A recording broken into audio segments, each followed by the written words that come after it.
Assalamualaikum warahmatullahi taala wabarakatuh.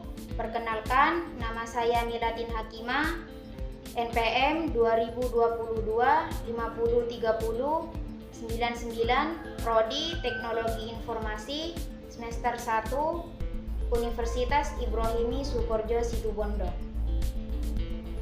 Baik, pada pertemuan kali ini saya akan mempresentasikan mata kuliah Bahasa Indonesia, materi tentang kalimat efektif dalam penulisan. Baik, langsung saja kita ke pembahasan. Apa sih kalimat efektif? Kalimat efektif adalah suatu bahasa atau kalimat yang secara tepat harus mewakili gagasan atau perasaan penulis dan harus pula dimengerti oleh pembaca sebagaimana yang dimaksud penulis. Jadi, kalimat efektif merupakan kalimat yang harus tepat sasaran dalam penyampaian dan pemberian bagi pembacanya. Di samping kaidah yang ada dalam kalimat efektif perlu memperhatikan persyaratan dan menghindari hal-hal yang menyalahi kalimat efektif. Selanjutnya, persyaratan kalimat efektif. Pertama, fungsi gramatikal dalam kalimat efektif atau kesatuan fungsi gramatikal. Kedua, kepaduan atau koherensi dalam kalimat. Ketiga, kehematan kalimat atau keekonomi bahasa. Keempat, penekanan dalam kalimat efektif. Kelima, kesejajaran dalam kalimat atau paralelisme. Keenam, kevariasian dalam kalimat efektif. Dan yang terakhir, penalaran dalam kalimat efektif. Yang pertama, fungsi gramatikal dalam kalimat efektif atau kesatuan fungsi gramatikal. Fungsi gramatikal atau unsur struktur dalam kalimat dikenal dengan istilah subjek, predikat, objek, dan keterangan yang dirumuskan atau disingkat menjadi SPOK. Fungsi subjek dan fungsi predikat harus ada dan jelas dalam kalimat dan secara fakultatif. Diperlukan fungsi objek, fungsi pelengkap, dan fungsi keterangan. Fungsi objek adalah fungsi kalimat yang melengkapi kata kerja aktif dan kerja pasif sebagai hasil perbuatan yang dikenai perbuatan dan yang menerima atau yang diuntungkan oleh perbuatan sebagai predikat. Fungsi objek selalu terletak di belakang predikat berkata kerja transitif. Pelengkap adalah fungsi yang melengkapi fungsi kata kerja berawalan ber dalam predikat sehingga predikat kalimat menjadi lebih lengkap. Posisi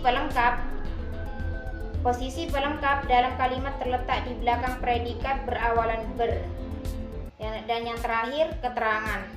Keterangan adalah fungsi kalimat yang melengkapi fungsi-fungsi kalimat, yaitu melengkapi fungsi subjek, fungsi predikat, dan fungsi objek, atau fungsi semua unsur dalam kalimat.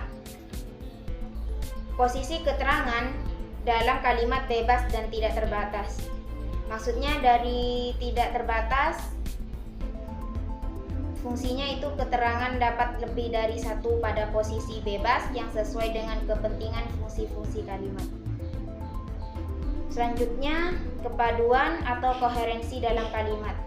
Kepaduan atau koherensi dalam kalimat efektif adalah hubungan timbal balik atau hubungan kedua arah di antara kata atau prosa dengan jelas, benar, dan logis. Jadi, hubungan timbal balik dapat terjadi antar kata dalam prosa satu unsur atau dapat terjadi antar prosa antar fungsi dalam kalimat. Hubungan antar fungsi itu dapat menimbulkan kekacauan, makna gramatikal kalimat.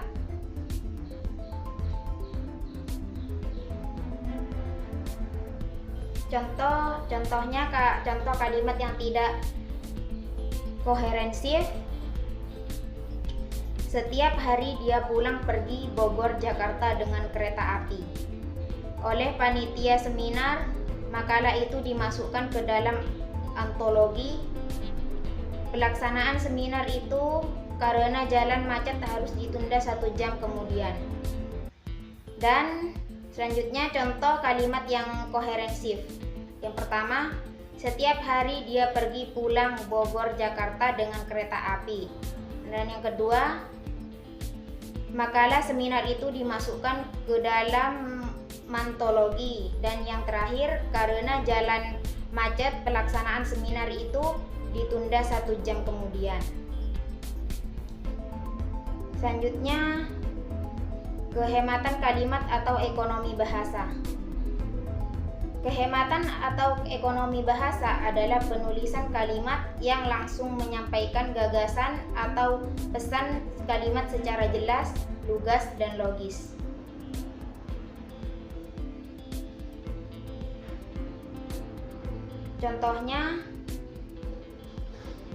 Contoh kalimat kurang memperhatikan ekonomi bahasa. Yang pertama, dalam ruangan kita dapat menemukan barang-barang antara lain seperti meja, kursi, buku, lampu, dan lain-lain. Yang kedua, karena modal di bank terbatas sehingga tidak semua pengusaha lemah memperoleh kredit. Selanjutnya, contoh kalimat yang memperhatikan ekonomi bahasa. Yang pertama, dalam ruangan ini kita dapat menemukan meja, kursi, buku, lampu, dan lain-lain.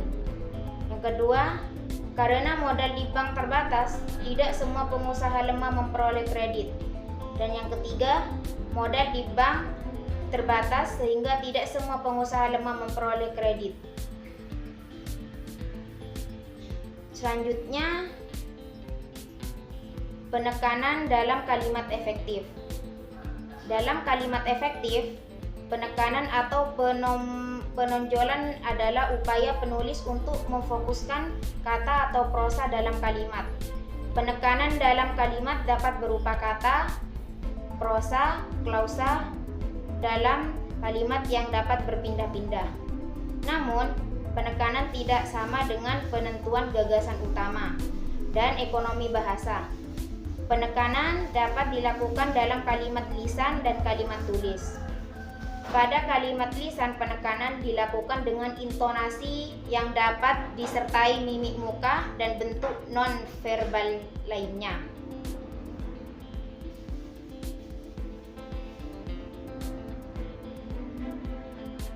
Penekanan dalam kalimat tulis dilakukan dengan cara-cara yang sudah ditentukan, yaitu sebagai berikut. 1. Mutasi, yaitu mengubah posisi kalimat dengan menempatkan bagian yang penting pada awal kalimat. Contohnya, minggu depan akan diadakan seminar pencerahan Pancasila bagi mahasiswa. Kedua, repetisi, yaitu mengulang kata yang sama dalam kalimat yang bukan berupa sinonim kata. Contohnya, kalau pimpinan sudah mengatakan tidak, tetap tidak. Yang ketiga, kursif, yaitu menulis miring, menghitamkan, atau menggarisbawahi kata yang dipentingkan. Contohnya, bab 2, skripsi ini tidak membicarakan fluktuasi harga saham. Keempat, pertentangan, yaitu menempatkan kata yang bertentangan dalam kalimat. Pertentangan bukan berarti antonim kata. Contoh, dia sebetulnya pintar tetapi malas kuliah. Dan yang terakhir, penekanan dalam kalimat tidak berarti penonjolan gagasan kalimat utama atau bukan ekonomi bahasa. Selanjutnya, Kesejajaran dalam kalimat atau paralelisme. Kesejajaran atau paralelisme adalah upaya penulisan merinci unsur yang sama penting dan sama fungsi secara kronologis dan logis dalam kalimat. Dalam kalimat dan paragraf, rincian itu harus menggunakan bentuk bahasa yang sama, yaitu rincian sesama kata, sesama prosa, dan sesama kalimat. Kesamaan bentuk dalam paralelisme menjaga pemahaman yang fokus bagi pembaca dan sekaligus menunjukkan konsistenan sebuah kalimat dalam penulisan karya ilmiah. Adapun hal-hal yang harus diperhatikan dalam kesejajaran rincian kalimat efektif sebagai berikut. Yang pertama, tentukan apakah kesejajaran berada bentuk bahasa kalimat atau paragraf. Yang kedua, jika urutan rincian dalam bentuk prosa, rincian uraian berikut harus dalam bentuk prosa juga. Yang ketiga, penomoran dalam rincian harus konsisten. Yang keempat, memperhatikan penempatan tanda baca yang benar. Dan yang terakhir, hindari gejala ekonomi bahasa yang bermakna samar seperti dan lain-lain, antara lain sebagai berikut, yakni. Selanjutnya, kevariasian dalam kalimat efektif. Kevariasian dalam kalimat efektif adalah upaya penulis menggunakan berbagai pola kalimat dan jenis kalimat untuk menghindari kejenuhan atau kemalasan pembaca terhadap teks karangan ilmiah. Fungsi utama kevariasian ini adalah menjaga perhatian dan minat baca terhadap teks ilmiah berlanjut bagi pembaca. Pada dasarnya, kevariasian adalah upaya penganekaragaman pola, bentuk, dan jenis kalimat agar pembaca tetap termotivasi membaca dan memahami teks sebuah karangan ilmiah.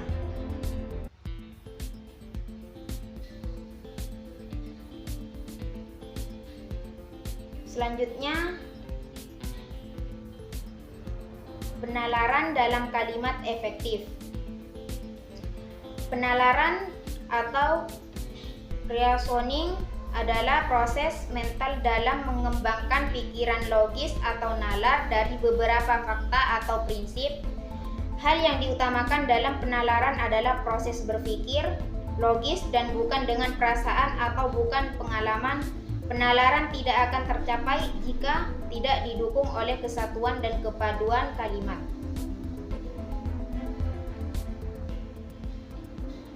Jadi, hubungan logis dalam kalimat dapat dilihat melalui ikatan antar unsur dan kaitan antar bagian kalimat.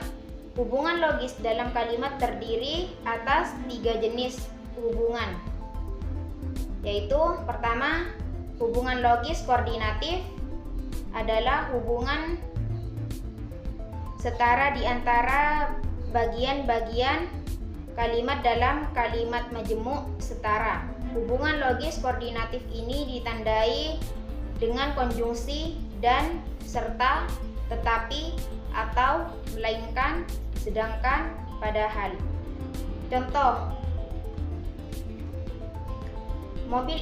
Contohnya, mobil itu kecil tetapi pajaknya sangat besar.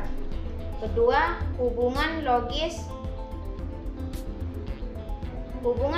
korelatif adalah hubungan saling kait di antara bagian kalimat. Hubungan korelatif ini ditandai oleh konjungsi berikut. Hubungan penambahan baik maupun tidak, hanya tetapi juga. Hubungan perlawanan tidak, tetapi bukan, melainkan. Hubungan pemilihan apakah, atau, entah, dan hubungan akibat demikian, sehingga, sedemikian rupa, sehingga. Dan yang terakhir, hubungan penegasan jangankan pun. Dan yang terakhir, hubungan logis subordinatif. Hubungan logis subordinatif adalah hubungan kebergantungan di antara induk kalimat dan anak kalimat. Contohnya, dosen itu tidak masuk karena rumahnya kebanjiran. Hubungan subordinatif dalam kalimat majemuk tak setara atau bertingkat. Cukup banyak hubungan antar induk kalimat dan anak kalimat yang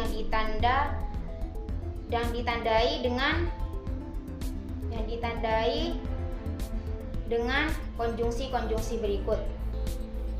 Pertama, hubungan waktu, ketika, setelah, sebelum. Hubungan syarat, jika, kalau, jikalau. Hubungan pengadaian, seandainya, andaikan, andai kata. Hubungan tujuan, untuk, agar, supaya. Dan hubungan perlawanan, meskipun, walaupun, kendatipun. Contoh kalimat yang salah karena tidak logis atau salah nalar. Pertama, di antara masalah nasional, yang penting itu mencantumkan masalah MPKT dalam pendidikan. Itu yang salah. Dan yang benar, di antara masalah pendidikan nasional itu tercantum masalah MPKT dalam pendidikan. Yang kedua, untuk mengetahui baik buruk pribadi seseorang dapat dilihat dari tingkah lakunya sehari-hari. Itu contoh yang salah. Dan contoh yang benar, baik buruk pribadi seseorang dapat dilihat dari pribadinya sehari-hari. Baik, mungkin itu saja yang dapat saya sampaikan. Kurang lebihnya mohon maaf. Jangan lupa like, comment, and subscribe. Kurang lebihnya mohon maaf. Wassalamualaikum warahmatullahi taala wabarakatuh.